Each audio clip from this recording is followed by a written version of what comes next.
அன்பிற்கினிய உறவுகளுக்கு ஆனந்த வணக்கம். அன்பு உறவுகளுக்கு தமிழ் புத்தாண்டு பராபவ வருட வாழ்த்துக்கள். அன்பு சொந்தங்களே, இந்த பராபவ வருடத்திலே ஒவ்வொரு ராசியினருக்கும் ஜோதிட ரீதியாக பலாபலன்கள் எப்படி இருக்கும் அப்படின்றத ஒவ்வொரு ராசியாக பார்ப்போம். முதல்ல இந்த ராசி பலன் அப்படின்னாலே 100% சரியா இருக்குமா அப்படின்னா 100% ராசி பலன் பொருந்தாது. ஏன் அப்படின்னா ஒரு ராசி அப்படின்றது 2.5 நாளுக்கு ஒரு ராசி இருக்கும். அந்த 2.5 நாட்களுக்குள் பிறந்த எல்லோருக்கும் ஒன்று போல் பலன் இருக்குமா அப்படின்னா இருக்காது. அவரவர் பிறந்த ஜாதகப்படி, பிறந்த லக்கணப்படி இருக்கின்ற கிரகங்களினுடைய நிலைக்கேற்றவாறு, நடைபெறக்கூடிய தசாபுத்திகளுக்கு ஏற்றவாறு தான் பலன்கள் இருக்கும்.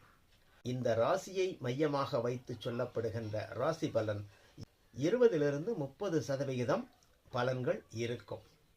ஜாதக ரீதியாக யோக தசாபுக்திகள் நடைபெற்று கோச்சார ரீதியாக ராசி பலனும் ராசியும் நல்ல நிலையில் இருந்தால் அவருக்கு 100% நற்பலன் நடைபெறும்.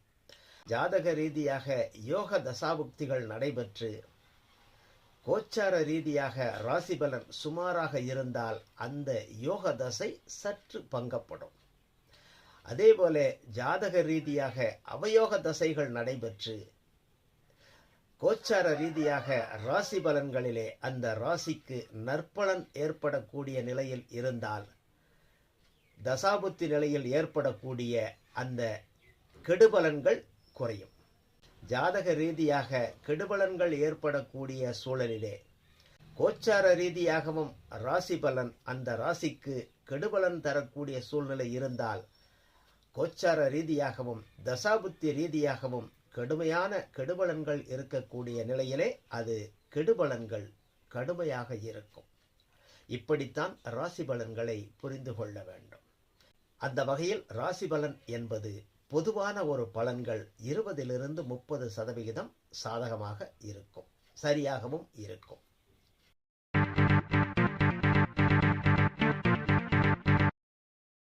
மேஷம். மேசராசிக்கு கடந்த ஓராண்டு காலமாக விரயங்கள் நடைபெற்று கொண்டிருந்தது. தந்தைக்காக மருத்துவ செலவுகள் நடைபெற்று கொண்டிருந்தது. தந்தைக்கும் மகனுக்கும் ஆகாத நிலை இருந்து வந்தது. குடும்பத்திலே செலவுகள் அதிகரித்து கொண்டிருந்தது. குடும்பத்திலே பிரச்சனைகள் இருந்தது. பணம் வருவதிலே தடைபட்டிருந்தது. அப்படியே பணம் வந்தாலும் லாபம் இன்றி லாபம் குறைவாக இருந்தது. வந்த பணங்களும் செலவுகளாக, வரவுக்கு மீறிய செலவுகளாக இருந்தது. கடந்த ஓராண்டு காலமாகவே மூத்த சகோதர உறவுகளோடு பிணக்கம் இருந்தது. பங்காளிகளுக்குள் பகைமை இருந்து வந்தது.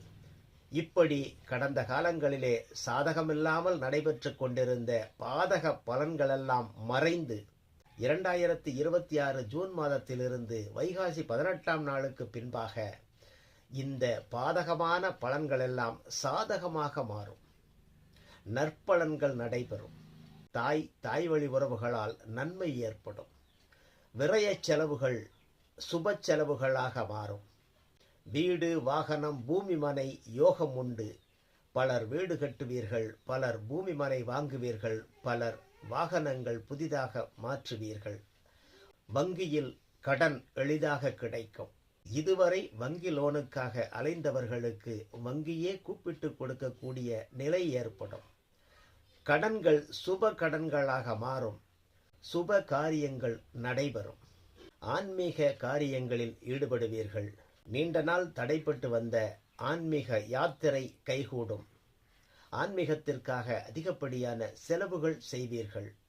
கோவில் திருப்பணிகளுக்காக செலவுகள் செய்வீர்கள். அதேபோல வரவுகளும் இருக்கும். குழந்தைகளால் பெருமை ஏற்படும். தொழிலில் மேன்மை உண்டாகும். பல காலமாக தொழில் அமையாதவருக்கு, வேலை அமையாதவர்களுக்கு வேலை கிடைக்கும். புதியதாக தொழில் தொடங்குவீர்கள். அந்த தொழிலும் சிறப்பாக இருக்கும். சகோதரர்களுக்குள் இருந்த சண்டைகள் தீரும். பங்காளி சண்டைகள் தீர்ந்து, பகைமை தீர்ந்து, உறவுகள் வந்து ஒட்டும். உறவுகள் ஒன்று கூடும். சுப காரியங்கள் நடைபெறும். மொத்தத்தில் மேசராசி உறவுகளுக்கு இந்த பராபவ ஆண்டு சிறப்பான ஆண்டாக இருக்கும். நினைத்தது கைகூடும் மகிழ்ச்சியான ஆண்டாக இருக்கும்.